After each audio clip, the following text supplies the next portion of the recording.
Your UNLV Rebels take down Grand Canyon in a Mountain West upset.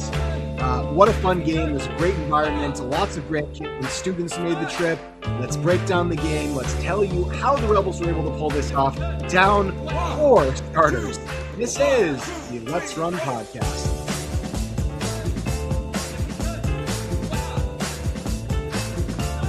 Hello, folks. Welcome in. I want to apologize to all of you for the post-game show starting so late tonight. It was tough. My family, and by the way, while you guys are here, please do like this video. Please do follow me on Twitter. I know that because we are doing the post-game show a bit later, we're not going to have quite as many people on as we would had I done this right after the game ended. But regardless, I wanted to make sure that I got a post-game show up today. Simply because that was a really fun win. And for a team that was on a 4-game losing streak that went from, playing for first place against San Diego State to being 6 losses and not, definitely not playing for first place anymore.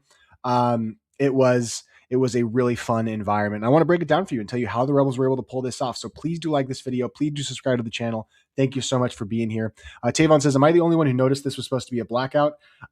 Yeah, they called for the blackout way too late, and I think they kind of abandoned it. They realized that maybe they were supposed to do it on Tuesday. My family, the reason why this post-game show is starting so much later than I normally would. Obviously, I'm not able to post-game. I would love to be able to do my post-game show live from the Thomas and Mack, but given that I'm not a credentialed media member, I don't do that. But the reason why it started is because every single year, my family, my entire family, all my extended family, we all choose one game to go to. So my mom and I and my wife and my dad, we're at every single game. But every single year we pick a game for all of us to go to. And this was the year. So we all went out to eat after at the taco stand, which is a great place to have tacos in Vegas. So really fun to have everybody there. Master Rebel says the UNLV has ruined so many tournament resumes in the past decade. Yeah, UNLV has been a very frustrating team for programs to play against, not because a loss to UNLV kills your season. Generally, UNLV is not like a bottom, generally not in the 200s, not one of the, it's definitely a top half of Division I basketball. It's not a terrible loss, and it's always a decent win when you win at UNLV, even in UNLV's down years. But UNLV has been certainly frustrating because the Rebels, regardless of all of the injuries and all of the mediocre and bad coaching that the Rebels have had, the Rebels are always, because they're in Las Vegas, pretty talented. And just UNLV is an attractive place to play for a lot of people. And so even if the Rebels aren't very good, they're still talented enough that they can kind of flukily take down a team. And I wouldn't say that's exactly what happened today. I have a few thoughts about that Grand Canyon team. Obviously, I've only seen in person one game of theirs. But I think it's important to start out by talking about the environments at the Thomas and Mack. UNLV obviously ends up winning only by 2, 80-78. The Rebels very nearly gave away that game again. It was very frustrating at the end of this game, feeling like they were going to do what they had done against Fresno State all over again and collapse late and fall apart. But the Rebels do pull it out. They made enough plays. They made some dumb plays too. Don't get me wrong, a couple of turnovers, but they made their free throws. And despite some late game heroics and late 3-pointers from Grand Canyon, UNLV was able to close it out. The game started. Walking in, it was interesting. I was driving into the Thomas and Mack, and there were all these buses everywhere. And I was like, why are there all these buses in the parking lot? Come to find out, Grand Canyon had bussed up about 500 students from Phoenix to Las Vegas for the day. It's just a day trip. And it was really fun. I mean, if Grand Canyon had come in and been dominant, that could have been a really cool storyline for that school. They showed up in force. And there was a lot of Grand Canyon people there. In fact, I think this might be one of our best, maybe our best outside of the San Diego State game. And honestly, maybe even including the San Diego State game, because of the Grand Canyon fans that came up. This very well might have been our best attended game of the season, which tells you the sorry state that UNLV basketball is in right now.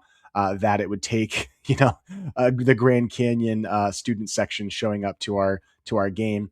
An announced attendance of 6,600, so not quite as much as the San Diego State game, but The Grand Canyon fans showing up for this game completely changed, I thought, the energy that the UNLV players were playing with.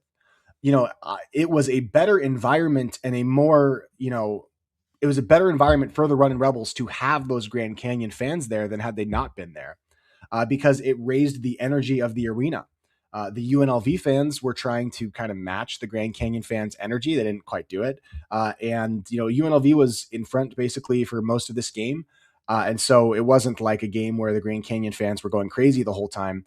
But Grand Canyon's presence, bringing those students up, absolutely was a net positive for UNLV.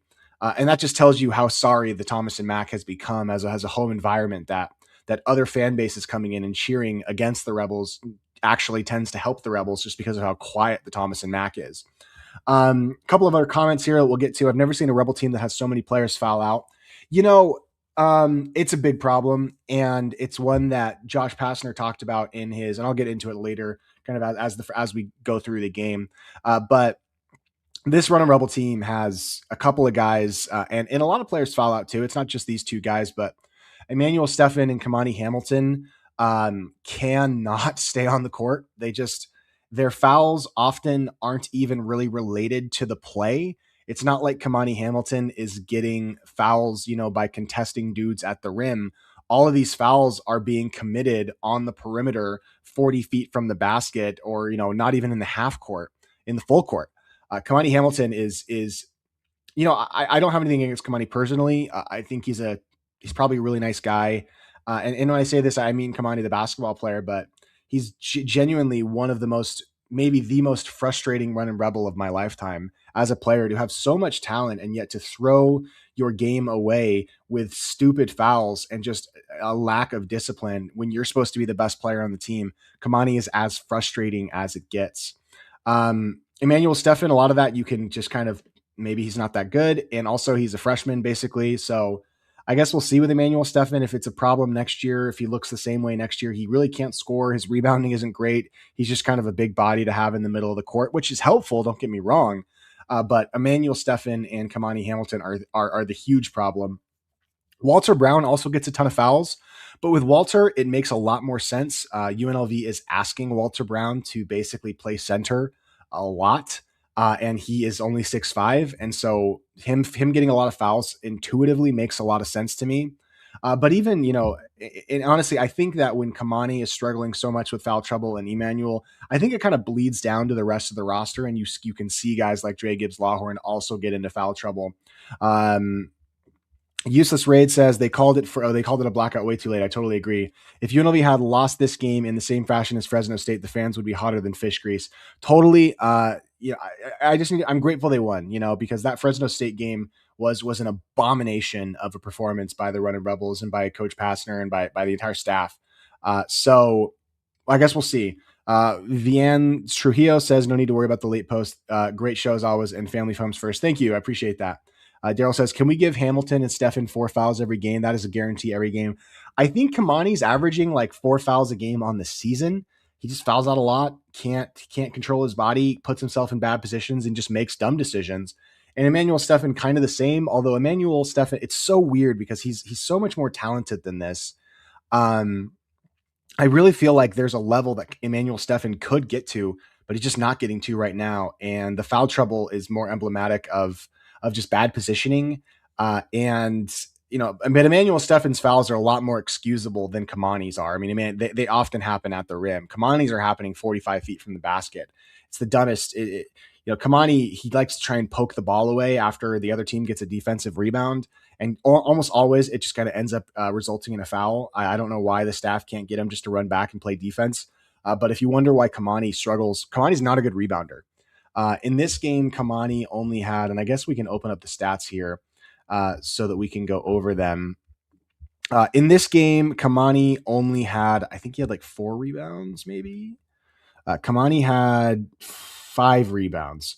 That's actually one of Kamani's better rebounding efforts, believe it or not. Kamani's been an awful rebounder for how big he is and how strong he is. You feel like he should be able to rebound so much better than he does. Noah says, realistically, how many guys do you see back on our team for next year? If the Rebels can keep 4 of the 8 rotation players. That would be good. 3 maybe. I think the goal should be to, they need to go on a run here. They need to finish this season strong. They can't kind of have a wet fart to end the season that will because that will certainly dim the fundraising efforts that Josh Pastner is going to have to inevitably go on to try and retain a couple of these guys. Specifically, the guys that you want back are Tyron Jones, Dre Gibbs Lawhorn, and Tyron Jones, Dre Gibbs Lawhorn. Emmanuel Stephan, I think we should be able to keep him. I'm trying to think of guys that are going to be in demand. I guess Isaac might be in demand a little bit. Bringing him back would be good. There's a decent chance the Rebels bring back a decent part of the rotation. But Dre Gibbs Lawhorn and Tyron are both going to have huge bidders coming after them in this offseason. So Josh Pastner trying to convince them to stay, especially in the case of Dre Gibbs Lawhorn, because this would be his last year of eligibility next season, I think it's going to be pretty difficult. So I would predict the Rebels keep around Isaac Williamson, Tyron Jones, and Emmanuel Stephan. I would say if we can bring back 4 rotation players, that would be nice. Obviously, we're going to lose Walter Brown. We're going to lose Al Green. We're going to lose Kamani Hamilton. And we're going to lose Howie Fleming. So I don't know about Nas Cunningham. I'd love to have him back. I don't know about him. But if the Rebels can bring back 3 or 4 guys at least, if they can bring back 5 players maybe overall, that would be very useful, especially with Mason Abaton and Miles Che. So there's a decent chance the Rebels have a small amount of continuity heading into the season. But yes, Sergeant Morhew, we did win. UNLV student section, it's just really tough when you're so irrelevant to have a student section. You have to have something for these students to care about, and UNLV has not been able to generate any interest in among the students. GCU is going to be a problem in the Mountain West when UNLV plays GCU in Phoenix. It's going to be a tough place to get a win. The Lady Rebels beat GCU by 1 in Phoenix. Yeah, it's a great program. Happy to have them be a part of the Mountain West Conference. So let's go over the stats. First for Grand Canyon, Nana Ousu Anane. I'm sorry to butcher your name. He was a big forward. He hit a late 3, he had 13 rebounds, 19 points. He was definitely Grand Canyon's best player. Jaden Henley, he did finish the game bizarrely with 17 points and 10 rebounds. So, I mean, you can't say he had a terrible game, but for so much of this game, Jaden Henley, who, if you recall, is a previous runner, he was on the UNLV's team last season, is a guy that I would love to have back, honestly. He had a terrible game for a lot of this game and got a few scores kind of late, but 0 of 5 from 3. The 10 defensive rebounds are nice, but Jaden Henley and his return to UNLV was not great, despite the 17 points. I mean, his stat line was pretty good, but I thought he kind of struggled. Brian Moore, he had 6 points. Makai Williams, who has been Grand Canyon's best player for a lot of the season, he was not great. 16 points, not super efficient. 4 personal fouls, struggling in this one. 5 turnovers. Makai Williams, not great. F. Demerol had 10 points. Dusty Stormer and Wilhelm Breidenbach. There you go. So I guess I kind of want to talk about Grand Canyon first as a team, just because then I want to be able to focus all on the Rebels. This Grand Canyon team, I think, really relies on that home court environment that they have. And I don't really know that they're that good. Having seen them up close, I was kind of disappointed in how they played, to be honest with you. I thought that they would play better. And yeah, I was disappointed with Grand Canyon. I thought that they would play better than this in this game. They've got some shooting issues. They do not shoot the ball very well. They did shoot 33% from 3 today. They made 8 3-pointers. Same, the Rebels and Grand Canyon both shot 8 of 24. But overall, I know that's a really tough place to play. I wasn't super impressed with Grand Canyon. I don't think they played a great game. Obviously, I apologize. Sorry, one sec, guys. Obviously, the Rebels played well enough to win. This was not the case of UNLV just playing a team that absolutely crapped the bed. But I really do feel like this was a bad Grand Canyon performance, almost as much as it was a good UNLV one. I really think Grand Canyon really played terribly. I think maybe with the huge student section there and being favored, I maybe, and UNLV on a 4-game losing streak and down 2 starters, I think there was a bit of maybe taking UNLV for granted. So yeah, I mean, UNLV was up basically this entire game. Grand Canyon's only lead was 11-8 with 14-12 left in the first half. Not super impressed with how Grand Canyon played in this one, to be honest with you. Going to the Rebels, Dre Gibbs Lawhorn, he was outstanding in the first half, 20 first half points. He only had 9 in the second half. I thought that Dre offensively played just an outstanding game. Played 40 minutes. He played every minute of the game. Finished the game with 2 rebounds, 2 assists, 5 turnovers. That's a lot for Dre, especially in the second half. He didn't have as good of a second half as he had a first half, but did finish with a steal, 2 personal fouls, and of course he had 29 points, 7 of 15 from inside the arc, 3 of 8 from outside the arc. I thought Dre was spectacular today. I mean, he has been the Rebels' best player this season. He was supposed to be the Rebels' like third best player coming into the year. I think I honestly don't know that Dre would have started even if Miles Che had been healthy this entire year. I don't know that Dre would be the starting two guard. I'm not sure about that, to be honest with you. But Dre has just been, he's answered the call. He's going to be a hot commodity in this offseason. Dre specifically, I want to shout out his defense today. This was the best on ball defense Dre Gibbs Lawhorn has played in quite a while. And if the Rebels are going to be a feisty team, they need Dre to play good on-ball defense. Now, they need him to do all the scoring too often. So, I mean, we're asking Dre to do so much, but just cannot give Dre enough credit. Likewise with Walter Brown, he did foul out in this game. Again, we're asking Walter to do a lot, but Walter hit 2 threes in this one. They were huge shots, finished with 8 points, had 6 rebounds, 1 assist, 1 turnover, 1 steal. Walter is kind of finally slotting into that glue guy role. I was really impressed with how Walter played. I thought he was awesome, and I couldn't be any happier with how he did. Walter has kind of found his place in the rotation a little bit as guys have been injured. So happy with Walter. Isaac Williamson was fine tonight. Did hit the kind of the game clinching free throws. So I want to give him credit for that. That takes a lot of guts to get up there and make those free throws. I thought Isaac Williamson had a solid game. I'll talk about Kamani in 1 second. I'll talk about Emmanuel Stephan in 1 second. Jacob Benarbi, 12 points. 5 points, 12 rebounds. I thought this was Jacob Benarbi's best game of the season, or at least since the Memphis game.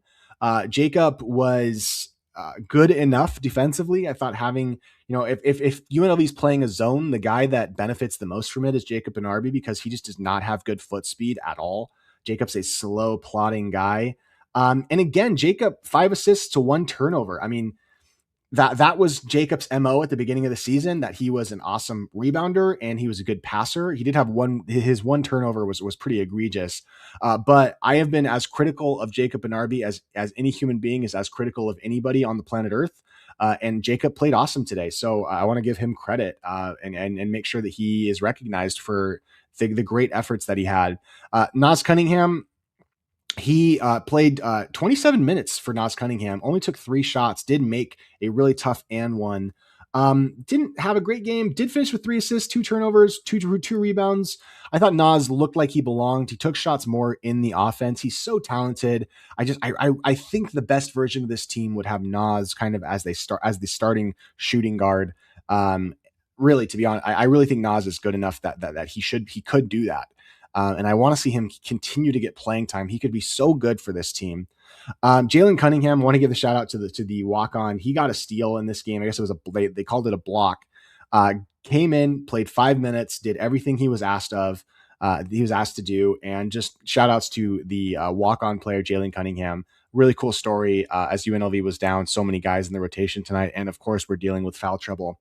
And then I want to talk about Kamani and Emmanuel here. We've kind of already mentioned their foul issues. Kamani in this game did have a couple of nice plays, had a good dunk, finished with 5 rebounds again. But the fouling with Kamani, I don't know what to do with him. He fouls too much. He only played 20 minutes in this game. If Kamani could play 35, 40 minutes a game, this team would be completely different. And Kamani's so frustrating. But he did some good things tonight. It wasn't all bad. And he was able to get to the paint and score. And he had a few more rebounds tonight. So this personal foul issue that he has, it's not something that's going to go away. It's going to be a problem all year, and it is what it is. And finally, Emmanuel Stephan, miserable game for Emmanuel Stephan. Did have 6 rebounds, so I'll shout that out. But offensively, Emmanuel Stephan seems broken right now. And he's just soft. Like, he's really soft. And it's crazy that Emmanuel Stephan is 7 feet tall and probably weighs not very much more than me. That's crazy. But I just think he's playing kind of soft right now. He's not playing strong around the rim. You have to be an enforcer. And Emmanuel Stephan, he's big, he's there, and that's helpful for a lot of the time. But Emmanuel Stephan's been a disappointment. And obviously, you could give the MVP to Dre Gibbs Lawhorn. But the MVP of this game tonight believe it or not, is Al Green. Al Green was the consummate professional on the floor as UNLV was trying to figure out ways to lose this game. Seemingly, Al Green calmly and collected went up and shot 4 of 4 from the free throw line. He hit a huge three that the Rebels badly needed. He was 3 of 3 from inside the arc with some floaters. He finishes the game with 13 points, 2 rebounds, 1 assist, no turnovers, and only 2 fouls. This was the Al Green game. And for a guy that we've criticized a ton this season, Al Green going in and doing that was awesome. So, yeah, I mean, guys, in a lot of ways, I find this win almost it almost frustrates me more than a normal win would, because I know that this team is better than the sum of its parts, and even despite the injuries that this team has dealt with this year, I know they're capable of being a good basketball team and playing discipline and playing hard and beating good teams. GCU is not a great team, but they're a good team, and UNLV winning this game was very nice. It was just a breath of fresh air after that horrible Fresno State game. And so I'm very happy we won, but in a lot of ways this frustrates me more because I know that we do not have to be the team that we've been this season. We could be so much better. And ultimately we won. So you take what you can get, and you move on, as UNLV gets set to play a San Jose State team that is struggling this season, struggling with injuries, struggling with everything. And they're going to get a very winnable game against San Jose State this coming Tuesday, before having to travel in a short week up to Boise State in what will be a difficult game. Boise State will have probably Javen Buchanan back. And it should be a very competitive game, as Boise State looks to get revenge for its loss when they played in Vegas in early January. So, guys, really fun one. Let me go through guys' comments before we get out of here. GCU were good fans. I totally agree. Really great fan base. Happy to have them in the MAC. Ethan Scott, do you think Walter Brown gets eligibility since there's guys in the Mountain West who are foreign freshmen? I don't think so. Although Walter Brown, I assume that he could. Appeal the NCAA for more eligibility. I mean, I wouldn't mind having him back. I like Walter Brown. I think he's a good player. But I don't think so. I don't think that's what's going to happen, but it could. Jaden Henley helping the Rebels win. I joked that Kevin Kruger was probably in the crowd tonight coaching Jaden Henley because that was the best performance for the Runnin' Rebels, perhaps that Jaden Henley ever had as a Runnin' Rebel. Jaden Henley did more to help UNLV win tonight, maybe, than he ever did as a Runnin' Rebel. That's a little harsh. I think Jaden Henley's a good player, and I would love to have him back, but that's just kind of a fun little moment there. A couple more comments here before we get out. Sergeant Morhew, here's to hoping GCU and UNM can make the tournament. Go Rebels. Yep, absolutely. Go Rebels. Offense was great flowing today, and the sets were much better. Guys were not selfish and found the open man. Yeah, I will say there was a really nice adjustment that the coaching staff made today. There are two adjustments that I'll bring up here during the live show before we close it out. They were having Dre kind of be a little more herky-jerky, and what that means is kind of slowing down and then speeding up when he was trying to curl around screens, not going like a consistent speed. Kind of switching up his pace made a huge difference in his ability to kind of get separation from defenders in the first half, especially. That was a really nice adjustment. When the Rebels were going up against a zone, instead of having Dre at the top of the key, they were putting Dre in the middle of the zone, which I thought was a nice adjustment as well. And playing a lot of zone and kind of suckering that Grand Canyon team who made a few threes early, which Grand Canyon's not a good 3-point shooting team. Grand Canyon shooting 24 threes in this game was beneficial for the Rebels. So those were a good kind of few adjustments that I saw from the coaching staff today. I hope the herd travels well to Vegas. I do too. Martin Livingston, good to see you, Martin. I'm so disturbed and disheartened by the fact that GCU had more students in our building than our own students. They get free tickets and will not come to games.